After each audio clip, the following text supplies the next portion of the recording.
Hello, it is previews day 5 and also the first official day of Fringe. So Mary and I have three, right? Yeah. 3 previews today. And then I'm going to 3 actual shows. I mean, it's not that different. The previews are actual shows. I don't know. It's just different. 3 shows you had to pay for. 3 shows I had to pay for that I happily paid for. Yes. So we just saw Pollywood, which is polyester. She did Damn It Jim, I'm a Comedian, Not a Doctor last year, which I enjoyed even though I don't like Star Trek or no Star Trek, because polyester is one of the most beautiful humans on the planet. And this show was about Weird Al, who I do love, so it was even better. And also I was in it, so yeah, I'm just saying. Clip of that here. Okay, so I just went and saw Polly's show. Look, this is me. Those are the things I did. I bought a croissant and some coffee. This is Tim Mooney over here, getting waitress tickets. He's obviously more bougie than I am. But no, this is her awesome journey and it's so cool. But that was very enjoyable. My 1-sentence review for Polyester's show. I mean, selfishly, I want it to be, I bought a croissant, bitches. But I think that the review is the importance of friends helping you achieve your dreams. Yeah? Or maybe just straight up the importance of achieving your dreams. And now we are taking a actually surprisingly lovely Walk to Black venue to see I'm Coming. We are taking another still very nice walk back from Black venue. We just saw I'm Coming, which is a Black venue 1-woman show, and it was funny. I thought that show was both hilarious and informative. I thought that it was interesting in ways I didn't expect, and very, Molly Brenner, who is the woman who does it, is very personable. Despite the fact that it was one of the most stationary shows I think we've seen. Very much a TED Talk atmosphere. Yeah.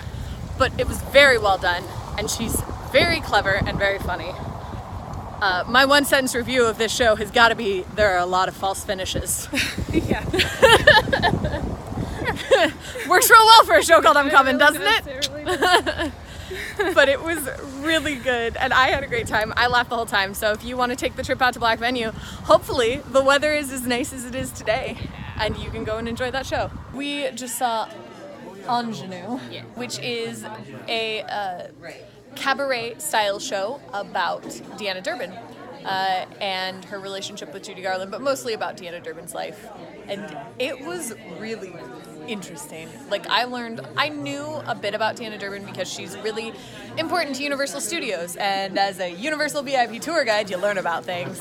But I learned things I didn't know, and the music was beautiful. This girl has a very, very nice voice. And especially if you're interested in that sort of thing, highly recommend. Yeah. My 1-sentence review of that would have to be, contrary to popular belief, they were not enemies. Also, this show required research. She says she's been working on it for 5 years, which is so impressive. And now, on to 3 actual shows that required tickets. Fringe has started, ladies and gents. Kickoff, let's do it. Alright, so I'm hanging out here with Evie because it turns out that the people who are the first into the venue get a special button and where's your certificate? Here. Oh, no. Yeah, look at this.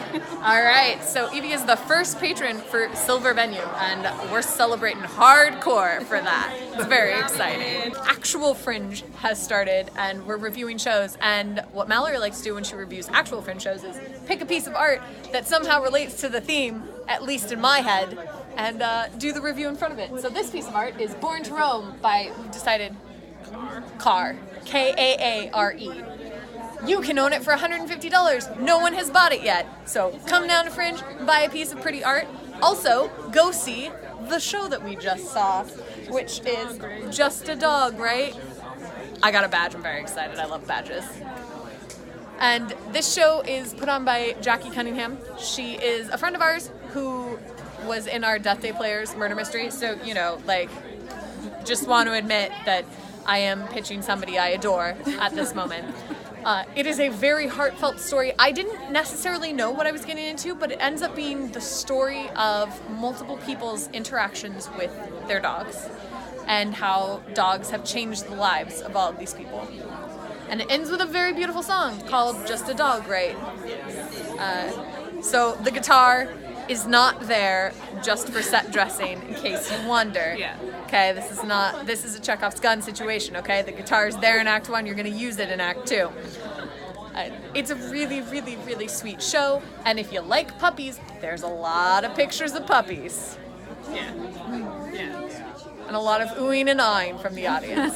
So definitely recommend. So check out Just a Dog Right. Come by a piece of art. Second official Fringe show that we went to see. Got a piece of art behind us. This is Audible Breath by Elizabeth Davis. Megan was immediately attracted to this picture, which makes sense since I have purchased her 2 Elizabeth Davis prints in the past. She's got a type, it's this. We chose this particular painting as the backdrop for Space Hippo because there's space. There's no hippos. We looked for hippos first. But there's purple in it. Yeah, which is a big color. The Space Hippo happens to be purple. So Space Hippo is a puppetry. I think it's shadow puppetry. Yeah, shadow puppetry show by 2 people who came from Japan. One of them by way of Canada, to come and perform at Orlando Fringe. Yep. It is a very fun and heartfelt and enjoyable show. You guys have thoughts? It's a good time. Do we have a one sentence? Listen, man. That actually is, yep, that's the tagline. Really, it should be Space Hippo, Lizard Man. That's the way we're going. This picture behind us that we've chosen is Orlando Strong by Mahrnee Scheer. And this is the backdrop for the show the sold out Fringe show that we just went to, Mean Games. It was the show was hysterical. Like, yes? Yeah, I laughed an awful lot. I sat next to them and they laughed an awful lot, so I'm willing to speak for the fact that they thought it was a funny show. It definitely helps to know your Heathers, Mean Girls, Clueless repertoire. Also, yeah. Also, Reba McEntire played a surprisingly large part in this show. I'm not objecting to that. I love Reba McEntire. It's a very, very fun show. It's a good romp from start to finish. Obviously, they've already sold out a show, so you should snag your tickets now while you can. They are going to other shows, but I am going home. I'll be back to do this all again tomorrow, and I'll see you then.